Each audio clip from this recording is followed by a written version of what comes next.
चलिए, संविदा कर्मियों के लिए एक बड़ी खुशखबरी आ गई। लेबर कोड के तहत जो खबर आई है ना, अब 2% का जो इंसेंटिव गैजेट जो मिला है वो तो भाई लाजवाब। और इस बार वास्तव में एक बड़ी खुशखबरी है, क्योंकि इसको देखते हुए भविष्य में अब आपके लिए और भी कई नियम और जो मांगे हैं वो पूरा होता हुआ भी दिखेगा। तो आज का वीडियो बहुत खास होने वाला है सर। लेबर कोड का 2026 का धमाका हो चुका है। जान लीजिए, अब जो है संविदा कर्मियों के जीवन में बहार आने के लिए शुरुआत हो चुकी है। बहुत कुछ यहाँ पर मिलने वाला है आपको, और प्रमाण के साथ आपको आज दिखाएंगे। क्या आप वास्तव में एक संविदा कर्मी हैं? क्या आप भी सालों से नियमित होने या अपने वेतन में बढ़ोतरी का इंतजार कर रहे हैं? आज का ये वीडियो आपके लिए सरकार ने लेबर कोड 2026 का जो नया नियम अधिसूचित किया है ना, वो संविदा कर्मियों की जिंदगी का बड़ा बदलाव लाने वाला है। आज मैं आपको बताऊंगा कैसे 2% एनुअल इंक्रीमेंट से लेकर दुगने ओवर टाइम, यानी ओवर टाइम का पहले कुछ नहीं था भैया, अब दुगना मिलेगा ओवर टाइम का, तक नियम आपकी जेब पर सीधा असर डालने वाले हैं।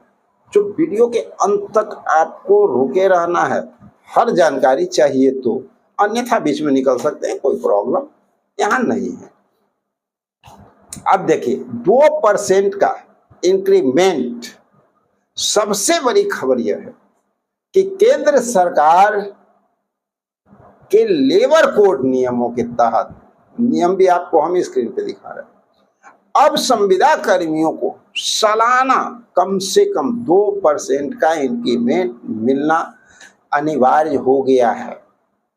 पहले बहुत से ठेकेदार मनमानी करते थे, सालों साल एक ही वेतन पे लोगों से काम लेते थे।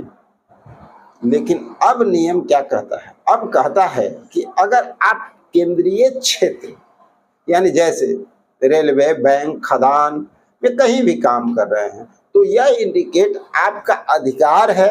यह छोटा कदम है, बड़ा कदम है, लेकिन यह कानून सुरक्षा की बहुत बड़ी शुरुआत है।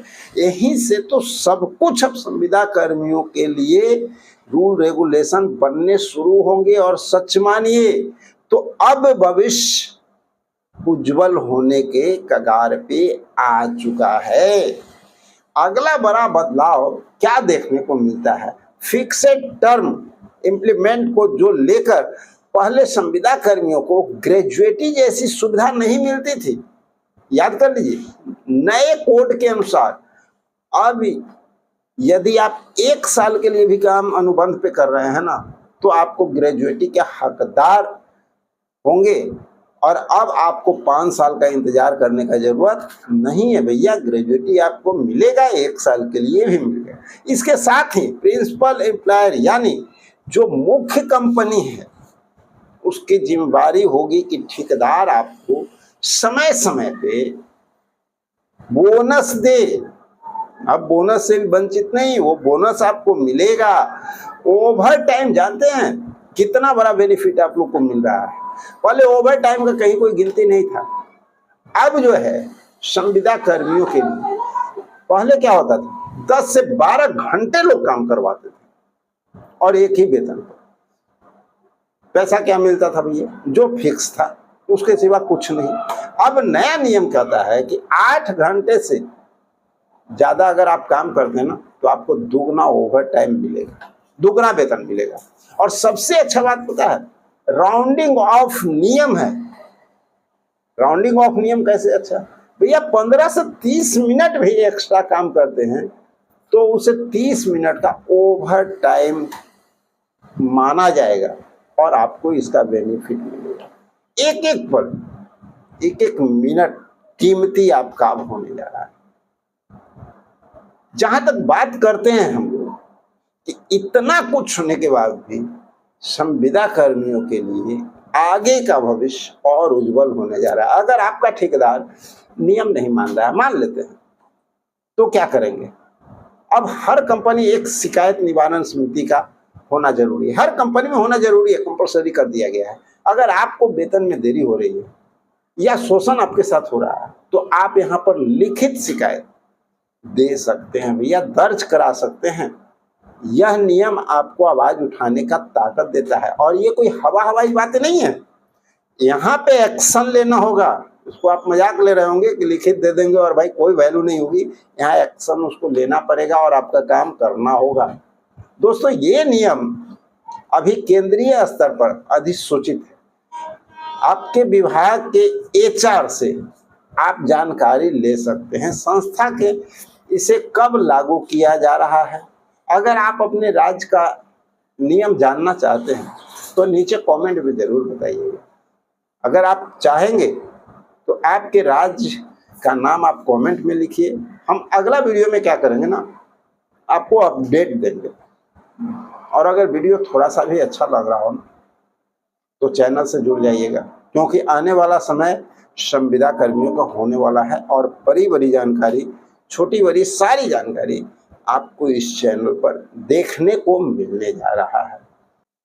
तो आप सुरक्षित रहें, लोग सुरक्षित रहें और संविदा कर्मियों का काम होता रहे, बस इतना हम लोग चाहते हैं। और ऐसी बात तो है नहीं कि कुछ जानकारी, कुछ इंफॉर्मेशन इस चैनल के माध्यम से आपको दे दिया जाए और बस हो गया। नहीं भैया, असली काम हम लोग का क्या है?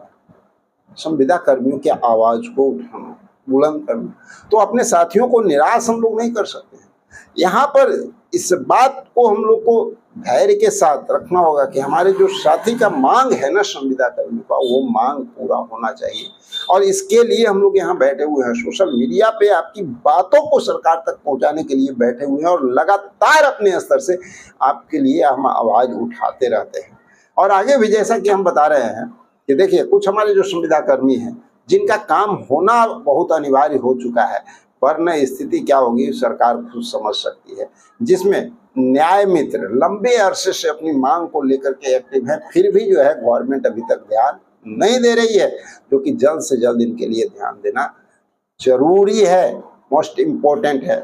ग्राम रक्षा दल, ग्राम कचहरी सचिव, इसके साथ साथ शिक्षा सेवक, शिक्षा प्रेरक, पुराने वार्ड सचिव, याद कीजिए कितने लंबे अरसे से लगे हुए हैं, फिर भी कुछ नहीं हो पा रहा है।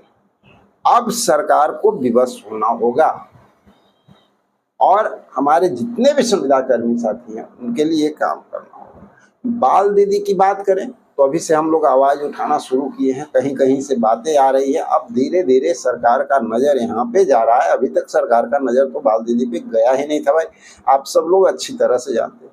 परिचारी, रसोईया, इन लोगों का जीवन कैसे कट रहा है? किन्हीं से छुपा हुआ है क्या? कैसे कट रहा है भाई? इतना कम वेतन में क्या जीवन कटेगा? तो साथियों, इनका भी काम अनिवार्य है, जरूरी है। इनका अधिकार, इनका मांग बहुत जरूरी है। हमारे ग्रामीण चिकित्सक साथी जो 2020 से लगातार प्रयास कर रहे हैं, लेकिन सफलता अभी भी पास भटक नहीं रही है। सरकार सुनकर के अनसुनी करती है, क्योंकि कहीं ना कहीं हम सब लोग खुद भटकते भी हैं। जब सरकार कुछ करने लगती है, चाहे विधानसभा के माध्यम से जवाब मिलना हो, चाहे कहीं और से, उसके बाद हम लोग भटक करके संगठन का गुण गाना शुरू कर देते हैं।